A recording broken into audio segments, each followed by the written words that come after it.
the class today. Good afternoon, everyone. Am I audible? Am I audible and visible to everyone? Yes, ma'am. Yes, ma'am. Okay. So we'll start the class today. Now, this one is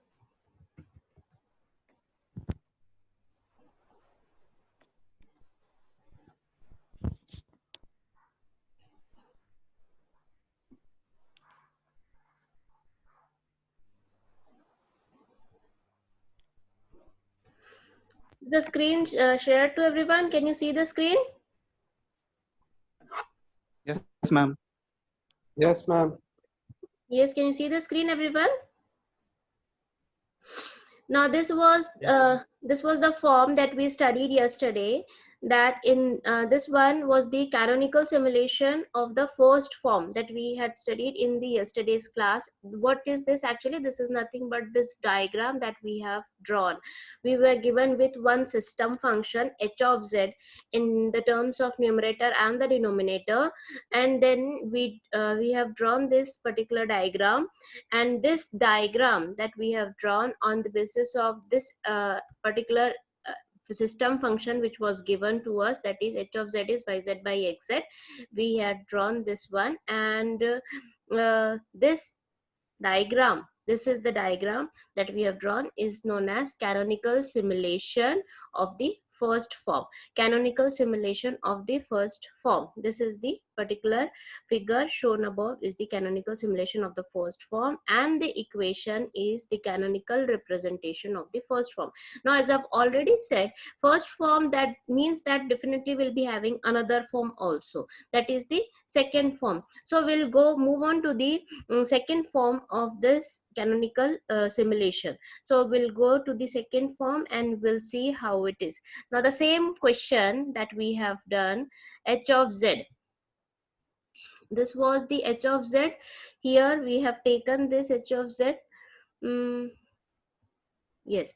Now, wait, who's coming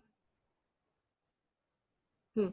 The h of z is taken as h1z into h2z. The h of z is taken as h1z into h2z. Now, h1z is the first system function, h2z is the second system function. Now, we have introduced one intermediate function, w of z. This w of z is taken in this way, that wz by xz into yz by xz. Now, we already know what is our h of z. H of z can be written as yz by xz. So this is the intermediate one that we have selected. So it is written in this way. Now we already know what is our h of z. This is h1z is taken as 1 by 1 plus a1 z to the power minus 1 plus a2 z to the power minus 2. Now this is considered as wz by xz. Now h2z, that is the second function that we have taken, it is b naught plus, it has taken only the numerator part of it, b naught plus b1 z to the power minus 1 plus b2 z to the power minus 2. Now this is considered as our second part, that is yz by wz. So this is how we have separated it in two parts, that is h1z and h2z. Now then we'll be writing the expressions for this. Then we have this wz, this one wz is written as wz plus, this becomes wz plus a1 z to the power minus 1 wz plus a2 z to the power minus 2 wz equals to xz. So this has been written in this form. Now this is defined as equation 1. Similarly, we have written our second equation, this one for h2z. Wz is equals to b naught plus b naught wz plus b1 z to the power minus 1 wz plus b2 z to the power minus 1 wz. So this is how we have written the second expression as well. Now the second expression is taken as it is, but we are rearranging our first expression, equation 1. Now this taking this equation 1, we can write it as wz in terms of wz, because this one is the intermediate function that we have taken. So we'll be writing in terms of wz. Wz is written as minus a1. Now the whole thing, this entire thing is taken right. So that becomes minus a1 z to the power minus 1 wz minus a2 z to the power minus 2 wz plus xz. Now what we'll be doing, the next thing is we'll try to draw the equation 2 and equation 3. Now because equation 3 is nothing but the rearrangement of the equation 1, so we'll be drawing this one in this particular diagram. So we'll try to draw it. Wz is the intermediate. Now we need to have yz and xz as the input and the output. The yz will be the output and the xz is the input. So we have taken this input here and we have the output yn here. Okay, so we'll start with the intermediate one. Let us take the input is xn. Xn is taken. Now let us take it is going to a summation block, because in this one how to approach, that is important. What is the approach to draw this diagram is very important, and you need to understand this thing. Now let us start with the equation 3 first. Let us take with the equation 3 first, because here we are having x of z. So xn will be there.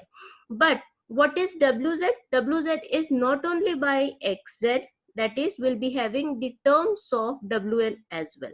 Clear? So here, because wn will again fed back with the same thing. So because it is going with the unit delay block, and it is going with the unit delay block, so we have to take the summation block, that is for sure. So we'll be taking a summation block here. The first input will be definitely x of n, as it has x of z. So the first input will be x of n. Now let us come back to the first term, that is the minus a1 z to the power minus 1 wz. Now the output of this summation will definitely be wn, because that is what is defining our wn. Okay, so here this will be wn is taken this side, and here we are having summation block. So here this one n is the summation. It is going to first unit delay block. This is our first unit delay block. The output of the summation wn is going to the first unit delay block, and this output is given to a multiplier, which is a1. It is given to a multiplier a1. Now again we need to have one summation block here. Now why this summation block is required? Because we need to have two outputs going to this summation block. Now we cannot give directly one arrow and the second arrow together here. We can take these two from here, and the final one goes to this summation block, because we have two terms out here, right? First one is minus a1 z to the power minus 1 wz minus a2 z to the power minus 2 wz. So this is how we'll be taking this first input, that is minus a1 from this multiplier. If wn is coming from here, it is given to the first unit delay block. This becomes z to the power minus 1 wn and a1. So here minus sign is given to the summation. Minus sign is given to this summation. Similarly, when we are giving this wn, so here we are giving it to the another unit delay block. Here we are giving it to the another unit delay block. Now this unit delay block is given with another multiplier block, which is a2. Now these two, this here it is becoming a2, and because we are having two unit delay blocks, z to the power minus 1 and z to the power minus 2, this becomes z to the power minus 2. Both the unit delay blocks taken together, this becomes z to the power minus 2 into a2, and this it is given with the negative sign. So here, from here we are getting minus a1 z to the power minus 1 wn. From here we are getting minus a2 z to the power minus 2 wz. So this one is for this one, and for this one it is from here. So we are getting finally this is our xn, and from here we are getting these two terms, that is minus a1 z to the power minus 1 wz, and this is minus a2 z to the power minus 2 wz. So all these three are given to the summation block and the output is wz. Now this is, we are done with our third expression. Now coming back to the second expression. Now the second expression is in terms of yz. In terms of yz, as we can see, this becomes B naught WZ. B naught WZ, that means the input output of this summation, as we have already taken, is Wn, right? So the Wn is given to one multiplier block, which is B naught. Clear? It is given to this summation block. Now again we need to have one summation block Y, because this is the first input which is coming in. Now we need to have the one input which is after the first unit delay block, because here we are having b1 z to the power minus 1 wz. So wn is coming from here, it is given to the first unit delay block, it becomes z to the power minus 1 wz. Okay, so this one is z to the power minus 1 wz is given to the multiplier block, which is b1. So here this becomes b1 z to the power minus 1 wz, and from here it is given to the last summation block, which is having the another term b2 z to the power minus 2 wz. Clear? So here wn is given to the second unit delay block, which is given to the multiplier. This becomes b2 z to the power minus 2 after crossing the first unit delay block and the second unit delay block, it becomes z to the power minus 2 and b2 wz. So all the three is given to this summation block, which is our y of z. Is this clear to everyone, right? This is not very tough, just you need to understand how to draw it. The approach should be very smoothly, like first what is required and how, where we need a summation block and where we need a unit delay block and the multiplier blocks. These are very important. Yeah, so this is how we have drawn this particular diagram. Clear? Now after drawing this diagram, what is our next step that we do? Always we consider the state variables. Like we need to consider the state variable. The first state variable is the output of this unit delay block, that is v1n. The second state variable, let us take it in terms of v1n. Clear? So that is our first state variable v1n. This is our second state variable v2n. Now definitely when the input will be, the unit delay block will be v1n plus 1 and v2n plus 1. So that is what we'll be doing. Clear? So here we'll be writing the expressions for this state variables for v1n plus 1. Can anybody write the expression for v1n plus 1? v1n plus 1 will be what? v1n plus 1 is the input coming from here. v1n plus 1 is the input coming from here. It will be directly v2n. v1n plus 1 will be directly v2n, because the output of this unit delay block is the v2n. So we can directly write v1n plus 1 as v2n. Now what will be v2n plus 1? v2n plus 1 is the all summation which is coming from here. That is the first term will be a1 minus a1 v2n, and here minus a2 v1n plus xn. From here it is coming minus a1 v2n. From here it is coming, since here we are having v1n, so this becomes minus a2 v1n. So here these two are added up, plus xn will be v2n plus 1. Clear? So this is how will be, just wait.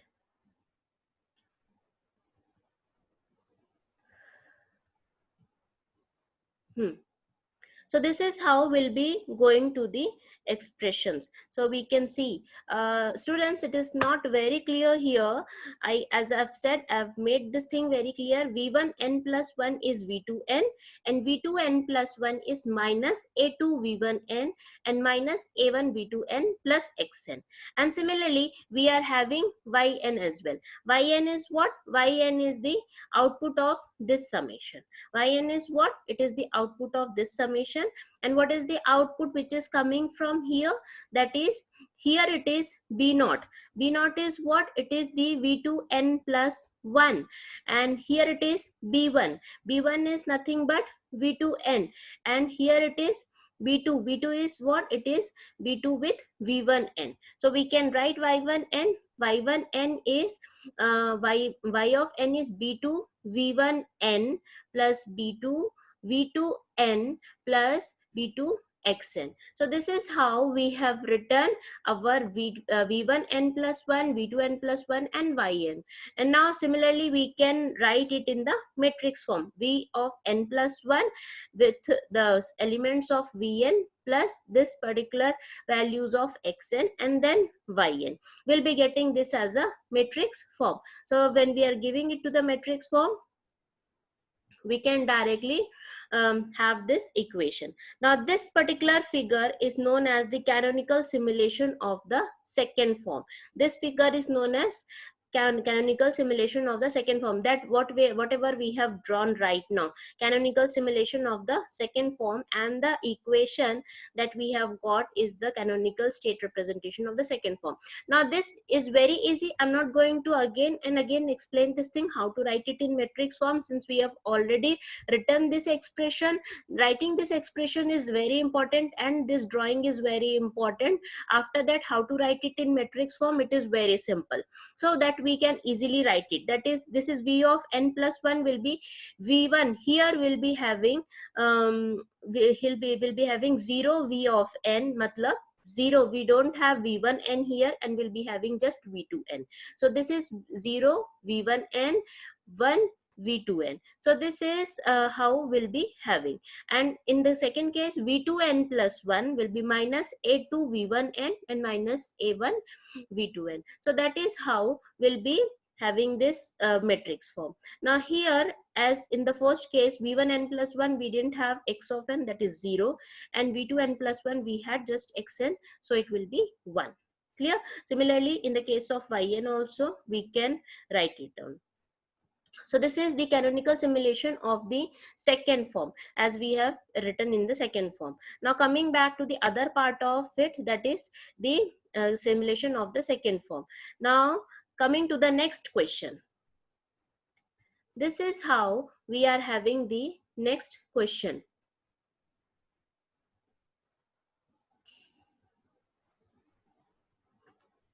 Now consider the discrete time LTI system with system function. This is h of z is given in this form, z by 2. We have written it to z minus 1, z minus 1 by 2. That is, we have factorized it to z minus 1, z minus 1 by 2. Find the state space representation of the system such that its system matrix A is diagonal. So that is the second part of the question. We'll see it later. Let us go into the first part of it. Now h of z is expanded using partial fraction. H of z, as we want h1z and h2z part. So here we have already done the partial fraction in the unit of z transform, so we don't need to again go into that. H of z is written as z by z minus 1 minus z by z minus 1 by 2. So h of z is, this is the first part and this is the second part. We can take it as h1z and h2z. h1z is this and h2z is this. So this is how we can take the h1z and h2z. We need to focus into the first part of it. Now let hkz that is taken here is alpha k by 1 minus pk z minus 1, as we have taken this alpha k as any particular constant value in the denominator, and 1 minus pk z to the power minus 1 is the value. This is yk of z by xz. this is just the assumption that we have taken, YKZ by XZ. Now this can be written as 1 minus PK to the power minus 1 YK is equals to alpha K XZ. This has been cross multiplied and this is taken in this form. Now this can be written as Y of KZ equals to PK to the power minus 1 YKZ plus alpha K XZ. That has been just arranged. Y of kz is taken in this way, pk is taken that side, and it is written in this form. Now this can be easily drawn here. Y of n is this side, summation, and here here I'm having a multiplier block which is taken as alpha k. Here y of k is given to a multiplier block after it crosses a unit delay block. This becomes z to the power minus 1 pk, and this is our y of n. This was very simple to draw. Now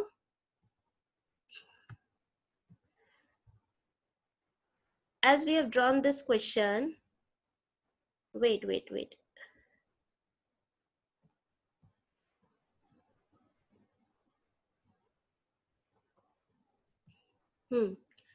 H1z plus H2z can be simulated by using the above equation. Now we have the y of z as this particular term.